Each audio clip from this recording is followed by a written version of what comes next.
Kent, what's your trucker handle? Wet Whiskers. Wet Whiskers. All right, and this is Iron Dumpling saying, breaker, breaker, we got a new Ike Gauntlet HD video coming up right now. What do we got behind us? We have a 2014 heavy-duty Ram with a 6.4 Hemi. We got a Hemi. A gas engine. And we got the Ike Gauntlet, and we got another gorgeous day here in Colorado. And we're gonna take this bad boy, load it to the max, well, almost to the max, up the Ike Gauntlet, and that is coming up next on the Fast Lane Truck.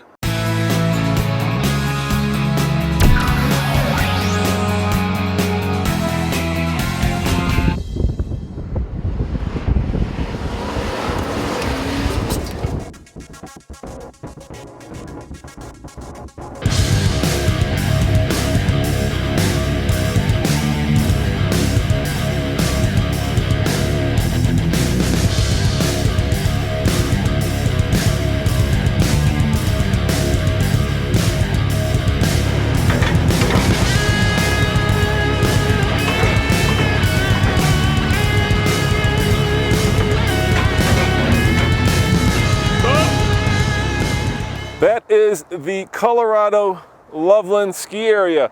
And while today is a beautiful fall day, pretty soon there's going to be snow flying. Other changes coming for 2015 are right here.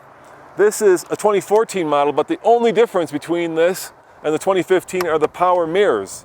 Now, in case you're wondering, we weighed this truck and it's a combined weight of 20,280 pounds, and that is within 100 pounds of the Chevy Silverado that we ran earlier this year. So this is a true apples to apples towing torture test. That's a lot of T's. All right, Kent, we're about to pop out of the Johnson Tunnel. Is this the Johnson Tunnel? Well, I think it is. The Eisenhower's next door. Well, no, that's Johnson. Yeah. This is Eisenhower. I don't know. The first one was Eisenhower, that's this one. Maybe that joke does get old. Anyway, we're about to come out of the Eisenhower Tunnel, and you may be wondering, if you're a careful observer of these Gasser HD videos, why are there only two of us in here? Because in the last video, it was Nathan, you, and Emmy, so we have one less person. But rest assured, we know about that, and we compensated for that so that these loads are equal for both trucks. They're within about 100 pounds of each other, which is about as close as we could get. All right, let's talk numbers. Today we're towing 12,500 pounds, which is essentially the same amount we were towing with the Chevy. Now the Ram does have a higher towing capacity, 15,500, but we wanted to keep it apples to apples once again, so we loaded it up with 12,000 in the back and 500 here for a combined 12,500 pounds going up the Ike Gauntlet.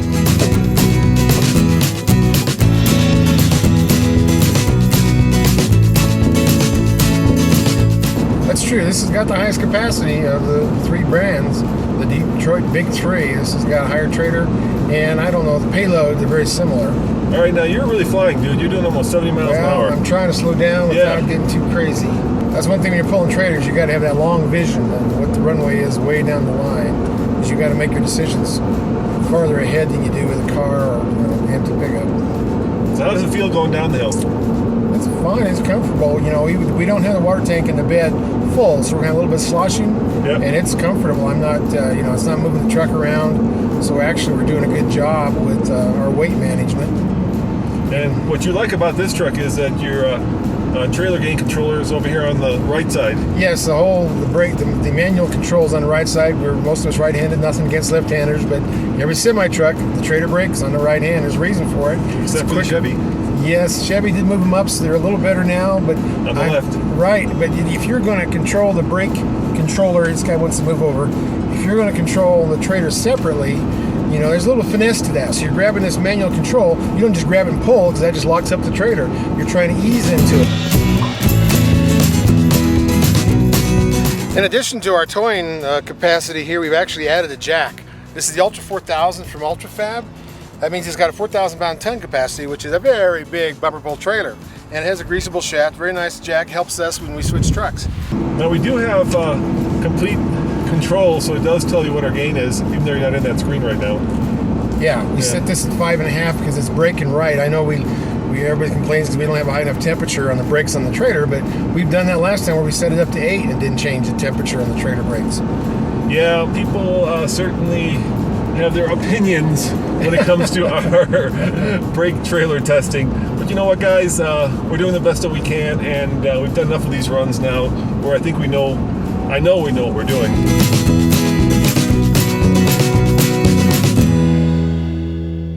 And of course we have 1, 2, 3, 4, 5, 6, 7 cup holders in the front here for all you European manufacturers. You don't get cup holders, but in America, gosh darn it, we can drive 1,000 miles without ever turning the wheel. We need a cup holder. Well, yeah, what did we figure out this thing's a 34-gallon fuel tank? Yeah. That gives us a pretty long range. You need to take a lot of fluids with you to go that many miles. And you need to get rid of a lot of fluids. Well, that's why the cup holders, you got some going out, some going in. That's right. We do cup holders well. We do trucks and we do cup holders well. All right, here comes our temperature test. We'll be measuring that in Fahrenheit, not Celsius. Here comes Andre. He's going to get the fronts. Remember, the old temperature on the Chevy was 323. Yeah, I'm ready. All right, go for it, Andre. 323 was the front on the Silverado, and we've got 266. Oh, interesting. That's less. not much. All right, go get the rears, Andre.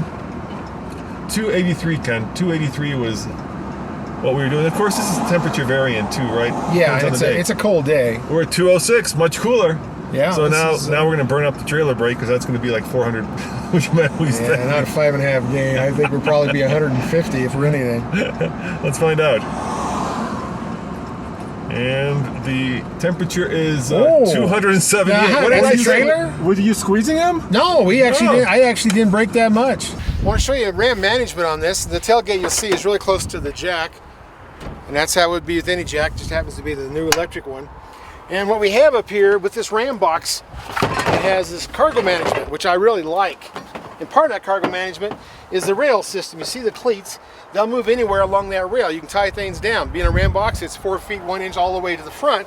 So you got the same room everywhere you go. All right, guys, let's get off this side of the road and up the Ike Gauntlet next. Oh, we're going to have fun. We're going to have fun. And the time to beat, just so you know, the time to beat is 10:38.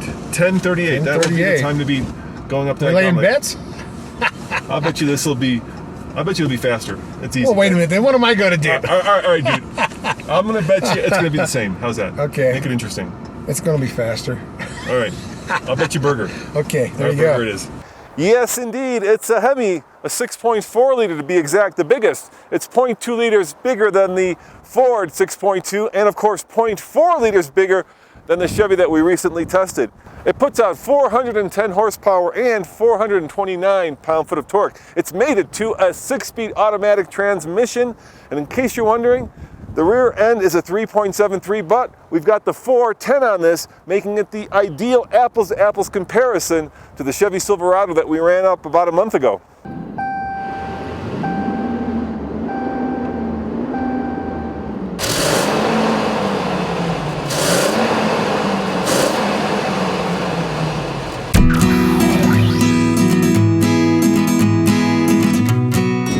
Silver. Here we go. Now, we don't start the clock, as always, till we get past the little yellow sign here, the little yellow merge sign. That is the official stop, and the time we're looking to beat is 10 minutes and 38 seconds. That's the Silverado's time. You got it floored? Yep. Wide open throttle. Start. Here we go. We started. Clock is started. Wide open throttle. And luckily, since it's what they call mud season up here, yes, we should be. Remember, the truck should for itself. Yeah, I know, but I want to find the gear you're in? Yeah, the gear I'm in. Am I forgetting how to do that? I think you got to do it on the steering wheel. I think you got to move those, but that's going to delete. It's going to hide your. But yeah, it's something to do with this. There we go. Yeah. And then I got to go all the way up to 5, 6. So we're in second gear. Okay. There we go. All right. Now we can watch them. Second gear. Good. I know coming up the ramp, we got to 5,000 RPM, was probably in first gear. Yep. That's interesting thing about this. Come on, Andre, you got to move over. I got to get your lane. Oh, he's filming. Anyway, when you hear that sound, that's wrapping up 4,500 RPM. That's 5,000 RPM. it doesn't have the same Hemi sound that the 5.7 does. Do you think? I mean, you were back there recording sound, and you folks can decide for yourself. To me, it's a little different than the 5.7. It is a little different. It's not quite as throaty. It's not quite as raspy. Ken, do you think that Nathan would fit? I think so. I think he could walk in there. Yeah, I think him and Emmy would both fit, but no, Nathan. It's our water totes, our normal ballast. The easiest way to add water to. We got 3 of them in there, making this trailer total weight 12,000 pounds. This is so nice. We can stop it where it goes. We don't have to feed it hay. And best of all, they don't poop or pee. Yes. The idea, of course, is to go wide open throttle the whole way, and it starts at about 9,000, goes up to just under 12 or 11,000. And here comes the steep part. The first part isn't that steep, but now it's going to start to bite. So we're slowing down already. I can see it.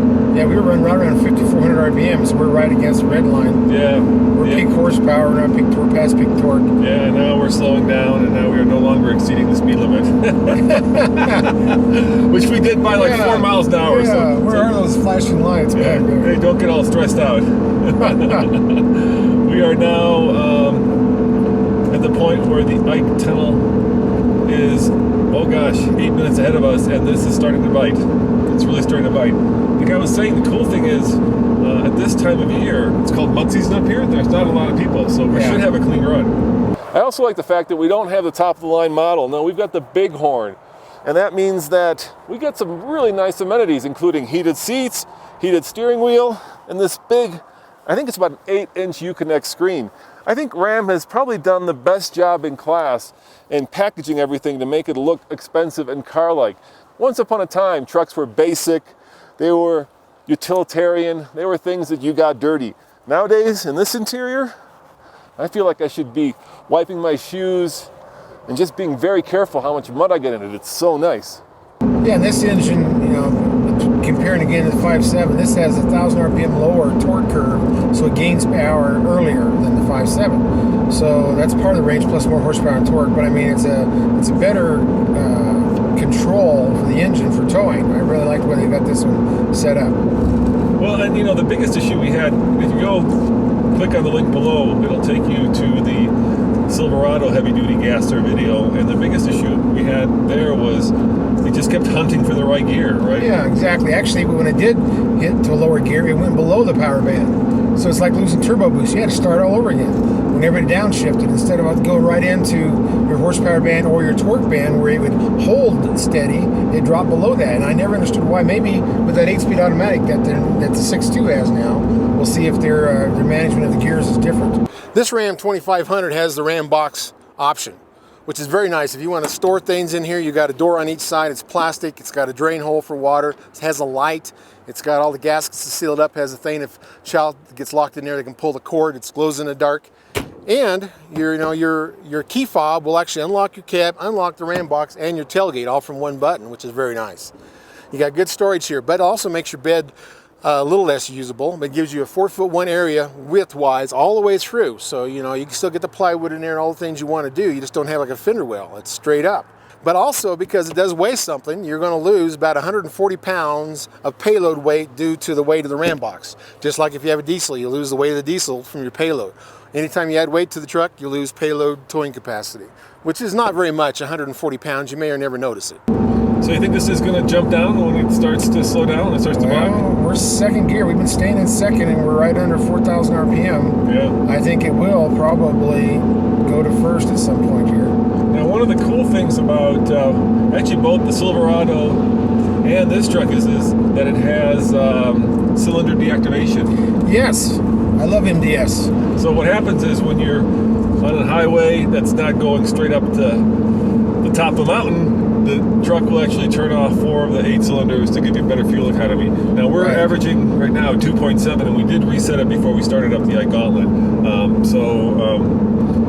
Obviously we're using all 8 cylinders with this much weight. Yes.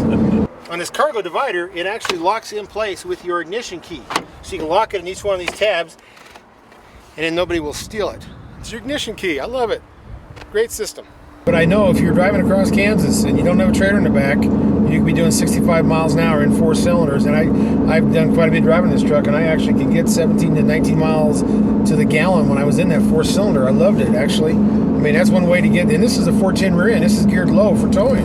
And you take that and you combine with MDS, and you've got a truck that's so usable for all the different things you would want it for: trailering, taking the family on trips, and affording the gas. Boy, this road is really rough where the trucks are at, but we have really slowed down. We are at 35 miles an hour and still slowing down. I mean, this thing is really struggling at this point. Right, people are passing us. There we go. There goes. And we're in first. Let's do a little test here. Hold on. Let's see the sound.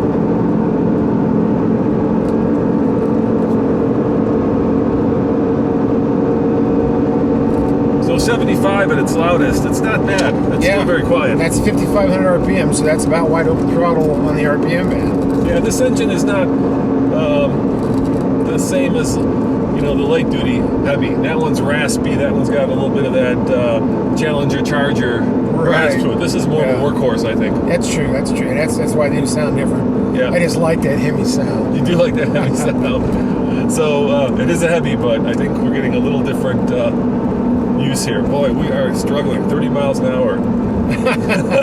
Yeah. It's kind of rough. With the new Ram 5-link suspension that has coil or airbag, it doesn't squat that much. Our squat here is, as you see, about 1 inch. Is what we've actually moved by putting the payload in the back and hooking up tongue weight from the trailer. Let's talk about the suspension. You know, we do have those coil springs in the back.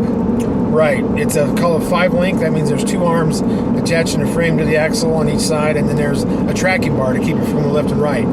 And you know, that makes for a tighter suspension. I really like it. And this is being progressive. They have another name for it, but that just means the coils are wider and then they're closer together at the top. So the more load you get, the better support you get. Which is the half ton didn't have that. I always thought that would be nice to have progressive coil on the 1500, but it was a single rate coil. And 2, you know, you've got the airbag suspension option on this, which means it would self-level, and you know, that would be a nice support. I want to get one of those and take them for, you know, I've driven them in California like you have, pulling trailers. I mean, that's never long enough. If we get one out here, we'll do a really good test on what an airbag suspension is on this 2500. So the sign, Ken, said the tunnel is 3 minutes ahead of us, but at 30 miles an hour, it may be a little bit longer. And we are, look at this, we are 6 minutes into this challenge. I'm surprised. I figured we'd hold second a little longer than that.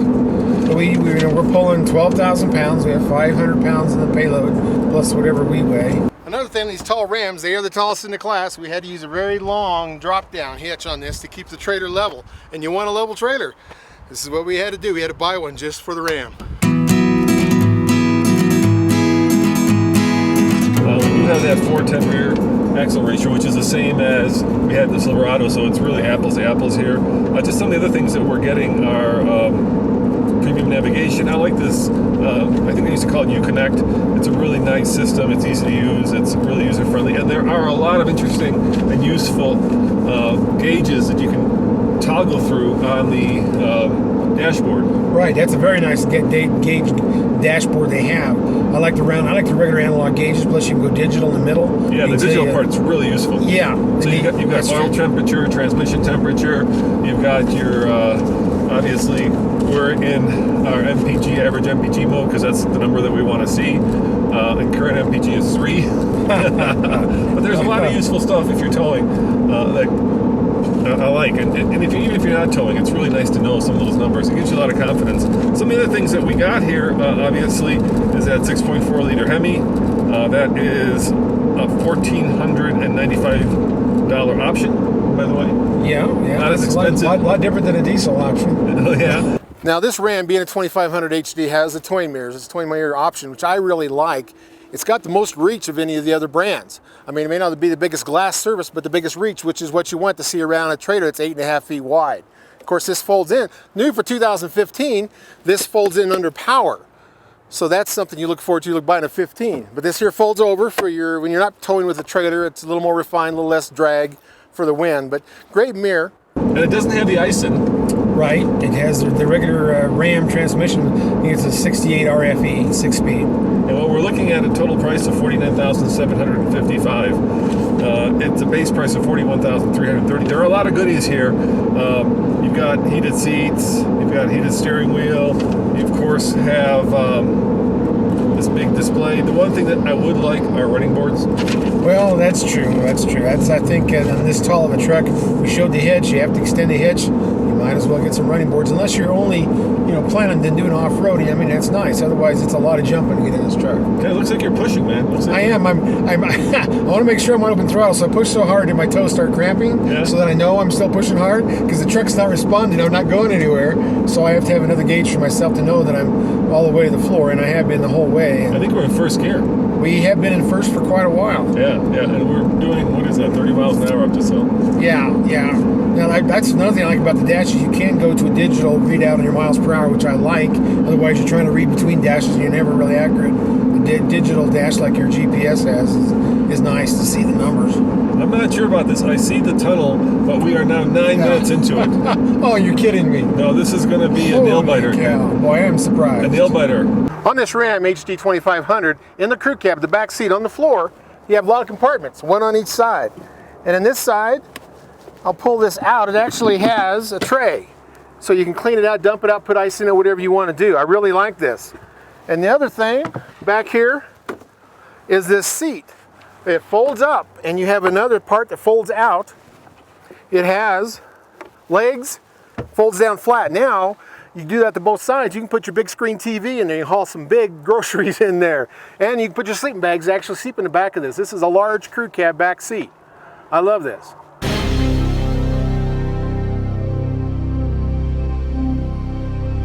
We got a minute to get to the top of the Eisenhower Tunnel before we have a new champion, and that champion might be the Silverado if this doesn't pick up. And the tail, the kind of the sting in the tail right here is that it actually gets a lot steeper as we get closer to the tunnel. So it's not going to get any easier for this truck. Right, we are now at 10 minutes, guys. 38 seconds. I'd say we're less than a quarter mile from the tunnel, but the problem is we're only doing 30 miles an hour. Yeah, I'm not sure what's going on. Do we need to fold our mirrors in? What do we have to do? It's these big ass mirrors, Yeah, that's what it is. Yeah, I don't know. But the Ike Gauntlet is a true test in my mind, and of course I hope in your minds, of a truck's ultimate towing ability. We let the truck shift itself, we just floor it, and we hope for a clean run, and today we have a clean run. It's great. Nobody's gotten in front of us. It's funny, at the bottom, we were definitely pushing the speed limit. Yes. Not exceeding it by just a little bit, but here, I'm surprised. The semis are passing. We have just gone over 1038. Oh my gosh. So now... Yeah, I thought I'd stay in second gear longer. And I can't blame axle ratios. They're the same between this and Chevy. And the Chevy did I believe it was 2.5 mpg on the way up, and we are at 2.8. 2.8, so get a little bit better mpg, but it's going to be a much slower time, Ken. It's going to be about a minute slower. Wow. Those lights up ahead is where it stops, and here's where we're at. We're already at 11:15. Yeah, that's going to take some explaining to figure out how this happened. Yeah. I am surprised. I am surprised too, but the results speak for themselves. There you go. Yeah, in both runs, the Chevy was a clean run too. Yeah. So we can't blame traffic. Yeah. And I'd say the weather was about the same, right? Yeah, I mean it's not that cold. It's probably 72 degrees. Yeah. 11:38 right now. Wow. And you've got that thing planted, right? Yep, I've got crampy toes. I know I'm planted. Right. And here comes the stop. Not yet. Oh my gosh, it's like a nail biter, and boom! There we go, guys. Check it out, 11:51. Wow, I wonder if we got a flat tire or something. So we are a full minute over what the Chevy did it in. And in fact, only minute 15-ish. Very surprising indeed. Yes, it is. I would not have bet that way. And our MPG was a little better at 2.8. We were at 2.5, so a little bit better there.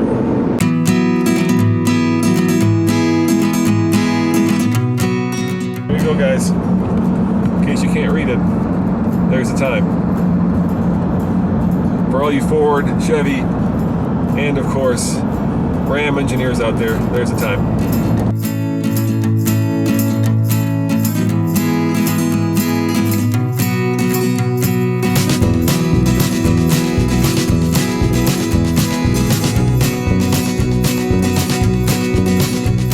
Well, that was indeed surprising. Who would have thunk that a truck with more horsepower and more torque would be slower? Yes, it was a surprise. But we still have one more truck that we have to test. The big Ford for 15. That's right. Michael, are you listening to us? Send us the Ford. As always, this is Iron Dumpling, and Wet whiskers, 10-4. Whiskers. I don't even want to know where that came from. Thanks for watching, and check out tfltruck.com and mrtruck.com for more news, views, and of course, truck reviews. See you next time. Ciao. 10-4, awesome.